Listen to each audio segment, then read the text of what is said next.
Bayard Rustin arrived in Montgomery, Alabama in February 1956, in the midst of Martin Luther King's campaign to end segregation on the city's buses. At 44, Rustin had organized numerous civil rights demonstrations in the South and had spent much of the last decade publicly advocating nonviolent protest.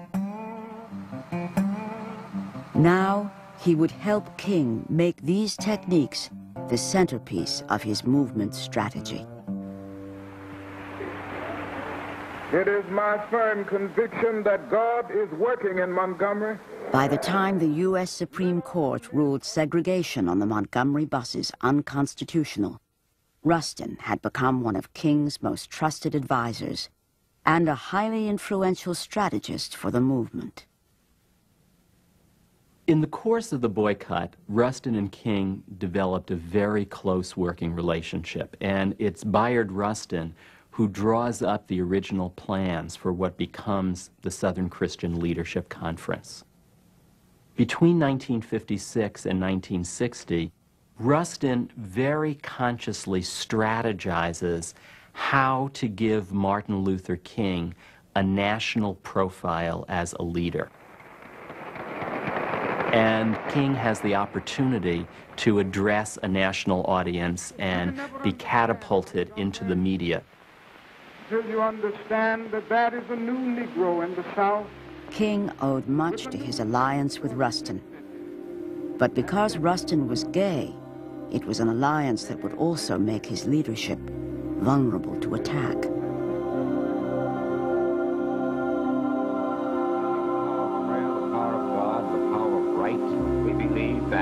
In 1960, Adam Clayton Powell, who was a congressman representing Harlem, gives a speech in upstate New York in which he says that the civil rights movement is in danger of being captured by subversives and by insidious secret influences.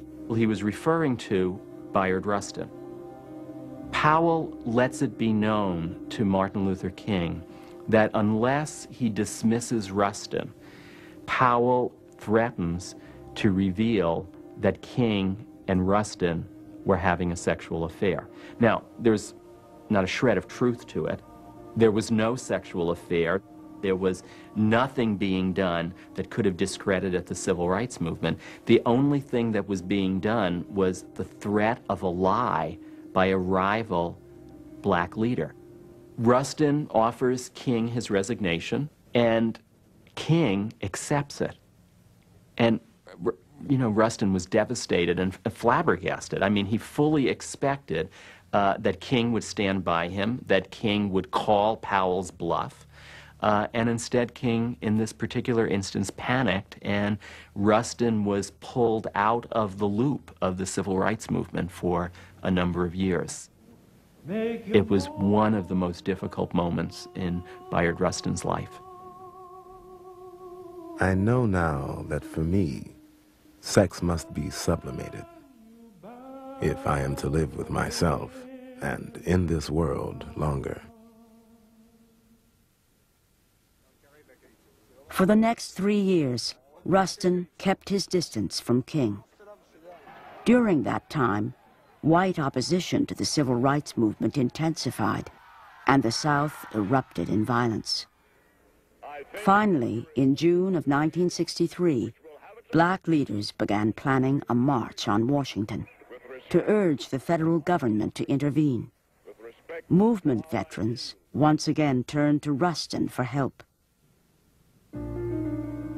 In June of 1963, we had a closed-door, serious meeting about who was going to lead the march and who was going to be head of the March on Washington. A. Philip Randolph wanted Bayard to be the leader. And in the mind of Martin Luther King Jr. and myself, there was no one better prepared to lead and give direction and mobilize. Rustin was the person. But Roy Wilkins, as head of the NAACP, felt that Rustin couldn't be the person because it would be embarrassing to the march, embarrassing to the movement, because he was gay. But we knew that if we selected A. Philip Randolph and give him the power to select his deputy, a selected person who would put the March on Washington together, he would select Rustin, and that's exactly what happened. Rustin had less than 2 months to organize what was expected to be the largest peaceful demonstration in American history. He took over a rundown office in Harlem and with a small staff set to work. Within days, he had raised over $15,000 to bring the poor to Washington, drafted a mission statement for the march, and designed a plan for security. He contracted with bus companies to transport the marchers, arranged for 1,000 beds to be made available to those arriving the night before, and even enlisted hundreds of volunteers to prepare bagged lunches for those who had not brought their own food. Whenever Bayard was working on a major civil rights initiative, to some degree, he must have felt like a walking time bomb, wondering when something was going to happen. It is against the law for demonstrations to be held on Capitol grounds. And just before the March on Washington, at a critical moment for the civil rights movement, Strom Thurmond, a segregationist senator from South Carolina, stands up on the floor of the Senate and accuses Rustin of being a sex pervert, and manages to have even the record of Rustin's arrest on a sex charge in Pasadena 10 years earlier. Now let me make it quite clear. The senator is not interested in me if I were a murderer, a thief, a liar, or a pervert. The senator is interested in attacking me because he is interested in destroying the movement.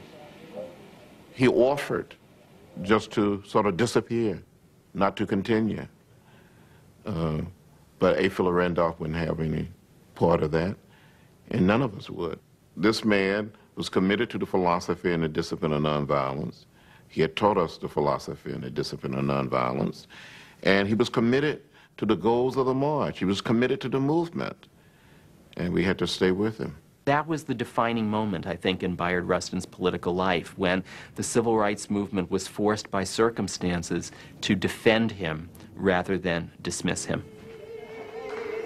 Despite efforts to discredit Rustin, preparations for the march continued. And on August 28, 1963, 250,000 Americans gathered in Washington, demanding that Congress put an end to officially sanction racism. Without Bayard Rustin as the organizer, the March on Washington would have been like a bird without wings. It was a sea of humanity. He had the ability to pull people together. He was able to reach out to hundreds and thousands of people all across America. Everybody, from the NAACP to the Protestant, Catholic, and Jews, he brought us all together. They live in a nation where they will not be judged by the color of their skin, but by the content of their character. I have a dream today. That afternoon, in the shadow of the Lincoln Memorial, a parade of speakers offered words of inspiration to the crowd. Those spoken by Martin Luther King would be heard over and over again for decades to come. Bayard Rustin's would be all but forgotten. Because of the stigma that attached to homosexuality, most Americans have no idea who he was and what he accomplished. So there's a way that Rustin is really a man without a history, and in certain ways is a lost prophet of nonviolence. He was gay, and we have not had the courage. We have not had what I call raw courage to honor a man because of his sexuality. Gays are beginning to realize what blacks learned long ago. Unless you are out here fighting for yourself, then nobody else will help you. I think the gay community has a moral obligation to continue the fight. Bayard Rustin.